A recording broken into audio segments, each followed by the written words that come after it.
So Netflix just dropped a new series called Kurukshetra, and initially I was not really into it because when I watched the trailer, I was like, how am I going to sit through an entire series of war, like just the war, and that too 18 episodes of it? But I wanted to check it out, and I saw the full Kurukshetra series. So stay tuned to know my afterthoughts on the Netflix series Kurukshetra. Alan!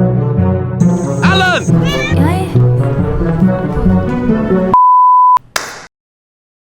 Welcome to Alan's Afterthoughts, where movies meet meaning. From timeless classics to the latest blockbusters, we dive deep into the movies, the crafts, and everything in between. So grab your popcorn, hit the subscribe button, and let's go. Kurukshetra is the adaptation of Mahabharata, and it starts with the war. We dive directly into it. But for someone who's never watched or even heard anything about Mahabharata, you can still watch this series because they will introduce the characters to you eventually.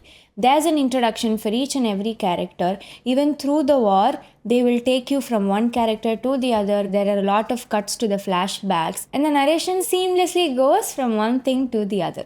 Now, I'm not going to get into the story at all because it is Mahabharata and I don't think I can even comment about it. But there are so many things fascinating in this series, and that's what I'm going to be talking about. For example, this series uses a lot of metaphors. Metaphor in filmmaking is a visual or an audio element that is used to convey a complex theme or emotions without using literal language. There's a crow, nest, family, home, which is used as a metaphor to represent what's going to happen to the families in Kurukshetra. When it opens with the war field, we see a Gandhari weeping for her lost child, and the camera slowly goes to the nest on the tree with a mother crow weeping for her child. We basically see a nest with no children in it. After the Kunti and Karna conversation, there is a dead crow almost foreshadowing that Karna is going to die. Ashwatthama, in order to avenge his father's death, shoots an arrow towards Uttara's womb to kill the unborn child, trying to destroy the entire Pandava clan. And that is when we see an owl going and destroying a crow's nest.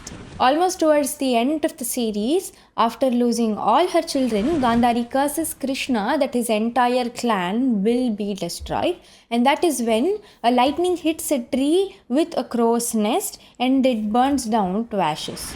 Another interesting metaphor that was used was when Karna and Kunti are having the conversation about his birth and what happened to Kunti and why he ended up this way. Karna leaves by saying that you will have 5 sons left at the end of the war.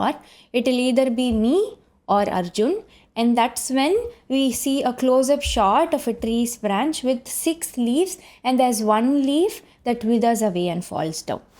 Another important visual element that this series uses is match cut. Match cut is a filmmaking technique that is used to seamlessly transition from one shot to another by matching the themes, colors, visuals, actions, etc.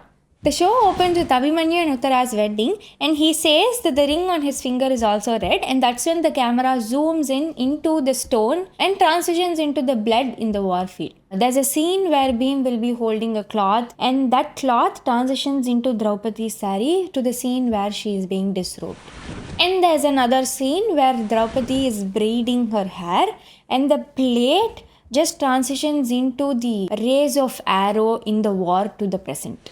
And there's another match cut from Princess Kunti to the current Kunti, where Princess Kunti is all sad, and it just cuts to the current Kunti with her hair white and old with wrinkles and her weeping for her loss.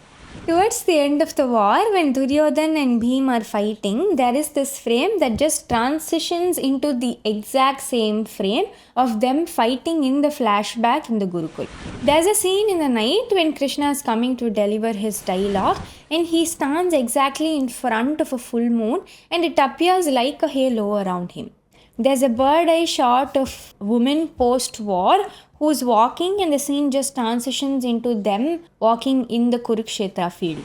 Usually in a series, every episode would end in a cliffhanger to make you binge watch. But for a story like Mahabharata, something that most of us are familiar with, it might be a bit challenging to write cliffhangers, but the cliffhanger in this series did work for me. This series also uses negative spacing to convey the essence of war. There is a shot of Duryodhan standing in the vast war field and that just screams emptiness to you.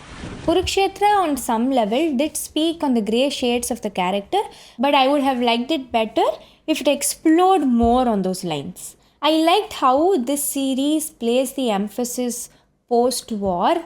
We actually see people crying for the loved ones, and we see what impact war does to us. The loss, the pain, the regret. What's the point really? This series brought up a lot of questions. What's winning? What's losing? Who's right? Who's wrong? There's an entire episode called Stree Parv, which focuses on women post-war and how basically every decision that the man makes impacts them. That's my thoughts on Kurukshetra. Let me know what you all thought of it in the comment section. Thanks for watching Alan's Afterthoughts, your front row seat to the world of cinema. For more reviews, breakdowns and all things cinema, subscribe to Alan's Afterthoughts. Until then, stay curious, stay cinematic, bye-bye.